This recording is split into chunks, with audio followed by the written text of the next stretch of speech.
Hey, I'm drinking my last burial can. It's the Griddle Imperial Espresso Stout.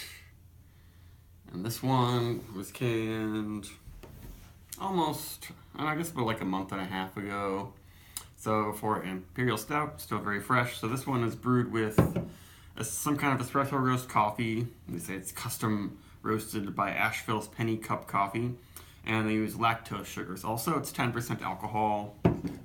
And I don't know, usually when I've had these big lactose sugared up stouts, they have a million things added to them. I don't know if I've ever had an Imperial Stout with just coffee and lactose, but coffee and lactose are a great combination. I have it like almost every single morning in my coffee, a little bit of cream. And this one has very high ratings. I'm expecting it to be quite tasty. The question is, will it be roastier and more bitter or more sweet and syrupy? Lots of carbonation in this one. Maybe almost too carbonated to really get the full rich mouthfeel at first. Nice looking head. Oh, big coffee aroma. It smells to me like they just added some cold brew to this. They don't say that they do that.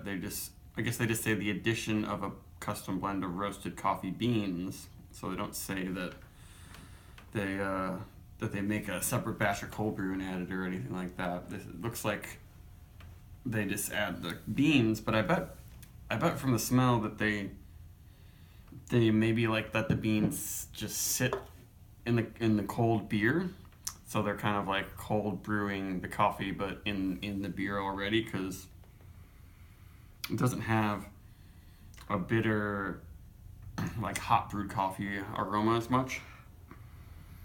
There's still a lot of like milk chocolate mixed in though. It's definitely a pretty strong mocha aroma, but it's got that roasty, espresso char going on, but with plenty of nice sweet chocolatey things going on, which is nice. I feel like it's going to be kind of balanced, or at least balanced to my tastes.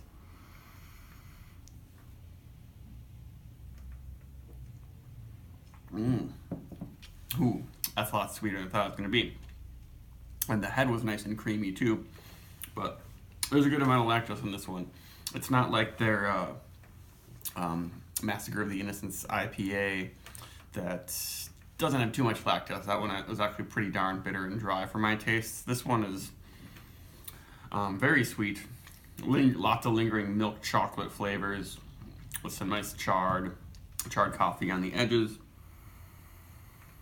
But I'd say the coffee is the biggest thing in the aroma, but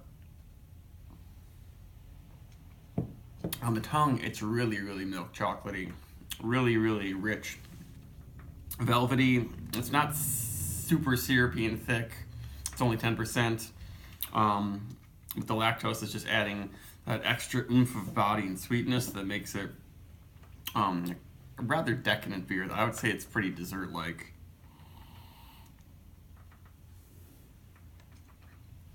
Yeah, it's not a super crazy full mouthfeel, but it is velvety, smooth on the tongue. It's just very nice to just let it roll over your tongue. Maybe the high carb right now is making it seem a little bit lighter. Maybe once it warms up and loses some of the bubbles, it'll be a little bit richer on the tongue, a little bit stickier. But it's pretty good as is. It's really drinkable for 10%. Like, I'm not even really noticing that much of a heat in my throat right now. There's no booze flavor. Really easy to go down. It doesn't have any of that weird soy saucy or licorice sort of thing I get from some of the bigger Imperial Stouts that often turns me off to them. This one is definitely updated to today's flavors of the so-called pastry stouts, perhaps, even though it doesn't have a bunch of pastry spices in it, but it's definitely in line with those, and that's why it gets such high ratings, I'm sure. And I do like it, and it's not jet black. Like you can see a little bit through the edges. Because I think if it had a lot of huge dark charred maltiness, it would be too much with the espresso in there. But that is really good. That's a treat. I would give that probably close to a 4.25. And I like that it comes in a 12-ounce can, not a tall boy, because it's hard to drink a whole, tall boy can of a beer like this yourself. Actually, this one would be pretty easy, but I don't know if I want to because of the alcohol and all of the calories. Because the lactose is just like adding pure sugar, basically, to this. And I don't know how much like a beer like this or the average lactose beer. I wonder how much lactose is in there compared to like a small bit of milk or the amount of milk you put in like a cappuccino or a latte. I don't know. It'd be interesting to find out. But I know it varies so much. I've had plenty of lactose beers where I barely noticed it, and then some were kind of ruined it for me because it was too sweet.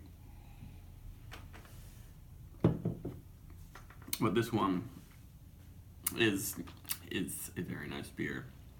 And not one-dimensional. At first I thought it was going to be too much coffee, but it's got that nice, rich, thick mouthfeel, and it's done really well. Good job, Burial. Bye.